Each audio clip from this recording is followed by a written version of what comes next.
She thought she owned the world, strutting through the park like it was her personal kingdom, barking orders at kids who dared to laugh too loud.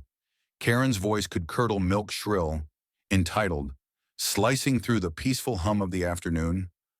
But when she shoved my son off a cliff, she didn't just cross a line, she burned the whole damn bridge. It was a crisp Saturday at Redwood Ridge, a coastal park where families came to breathe fresh air and let kids run wild. The cliffs were steep, sure, but signs everywhere warned people to stay back from the edge. My son, Liam, 9 years old and all heart, was chasing a butterfly near the trail, his laughter echoing like music. I was a few steps behind, snapping photos, when Karen stormed into the scene like a hurricane in yoga pants. She was in her late 40s, blonde hair pulled tight in a ponytail, her face a permanent scowl. She'd been yelling at a group of teens for tossing a frisbee too close to her picnic setup, a sprawl of organic kale salads and sparkling water that screamed, "I'm better than you." "Control your kid," she snapped, pointing a manicured finger at me. Her voice was loud enough to startle Liam, who froze mid-step, the butterfly fluttering away. I raised an eyebrow, trying to keep things civil. "He's just playing, ma'am. He's not hurting anyone." But Karen wasn't here for reason. She marched toward Liam, her sandals slapping the dirt, and got in his face. "You're ruining my day," she hissed. Liam, wide-eyed, backed up, his sneakers inching closer to the cliff's edge. I started toward them, my heart picking up speed. "Hey, back off," I called, but Karen was already in full tyrant mode. "Kids like you need discipline," she barked, and before I could reach them, she gave Liam a hard shove. Time slowed. His small body stumbled, arms flailing, and then he was gone over the edge, out of sight. My scream tore through the air as I ran to the cliff, my knees hitting the dirt. Below, Liam clung to a narrow ledge, his fingers white-knuckled, his face pale but determined. "Mom," he cried, his voice shaking but strong. The park erupted into chaos. Other parents gasped, kids screamed, and a man in a flannel shirt, later I'd learn his name was Tom, sprinted toward the ranger station. Karen, though, she just stood there, arms crossed, lips pursed like she'd done nothing wrong. "He shouldn't have been so close to the edge," she said, loud enough for everyone to hear. My blood boiled, but I couldn't focus on her. I had to get to Liam. I scrambled to the edge, my hands shaking as I called down to him. "Hold on, baby, I'm coming." But the drop was too steep, the rocks too loose. I felt helpless, my chest tightening as I watched my son fight to hold on. That's when the twist came. A girl, maybe 16, pushed through the growing crowd. She had a climber's harness clipped to her belt, her face calm but focused. "I'm Maya," she said, already uncoiling a rope from her backpack. "I climb here all the time. I can get him." Maya didn't wait for permission. She tethered herself to a sturdy tree, her movements swift and precise, and rappelled down the cliff like it was second nature. The crowd held its breath as she reached Liam, securing a spare harness around him. "You're okay, kid," she said, her voice steady. "I've got you." Minutes later, she hauled him back up, his face streaked with dirt but unharmed.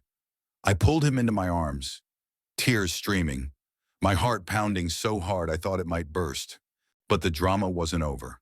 Karen, still standing there, had the audacity to clap slow, sarcastic claps. "Oh, great. The kid's fine." "Can we all move on now?" she said, rolling her eyes. The crowd turned on her, murmurs turning to shouts. A woman with a stroller yelled, "You pushed him." A dad in a baseball cap stepped forward, pointing. "You could have killed him." Karen's face flushed, but she doubled down. "He was in my space. Parents these days let their kids run wild."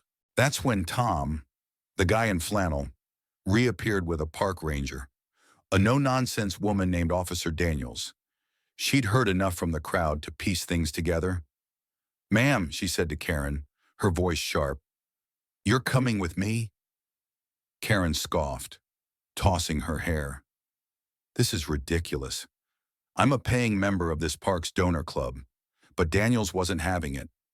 She grabbed Karen's arm, guiding her toward the ranger station, as the crowd jeered. The real climax hit a week later.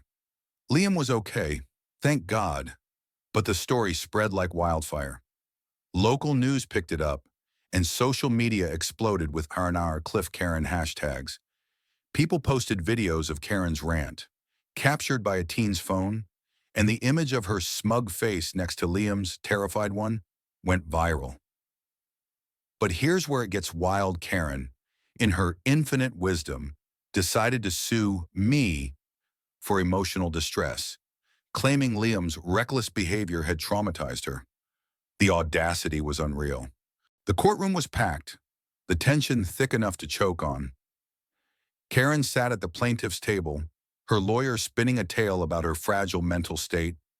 I sat with Liam, Maya, and Tom, who'd all come to testify. Maya, the teenage hero, stole the show. She recounted the rescue with such clarity that the judge leaned forward, hanging on her every word. Then came the bombshell. Tom revealed he'd been filming the whole incident for a nature vlog. His footage showed Karen's shove in crystal clear detail, her face twisted with spite. The courtroom gasped. Karen's lawyer went pale. The judge didn't hold back. Ms. Karen, she said, her voice like steel, your actions were reckless, malicious, and utterly indefensible. The gavel slammed, and Karen's case was thrown out. But karma wasn't done with her. As she stormed out of the courthouse, still muttering about her rights, she tripped on a loose step. The fall was bad. Broken leg, shattered ankle. Doctors said she'd be in a wheelchair for months, maybe longer. The news spread fast. Here's Cliff Karen became wheelchair Karen, and the internet had no mercy. Memes flooded X, showing Karen's face photoshopped onto wheelchairs with captions like, "Karma's got wheels." I didn't laugh. I couldn't. Liam was safe, but the memory of his terrified face haunted me. Still, there was a grim satisfaction in knowing Karen's actions had caught up with her. In the end, Liam started calling Maya his superhero sister. She visited us often, teaching him to tie knots and telling stories of her climbing adventures. Tom's vlog went viral, too, and he donated the ad revenue to a local youth climbing program. As for Karen, she faded into obscurity, her donor club membership revoked, her name a cautionary tale.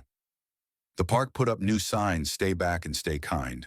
This whole mess taught me something: entitlement can blind you, but actions have consequences. Karen learned that the hard way. What do you think? Have you ever dealt with a Karen who got what was coming? Share your stories below. Let's talk about it.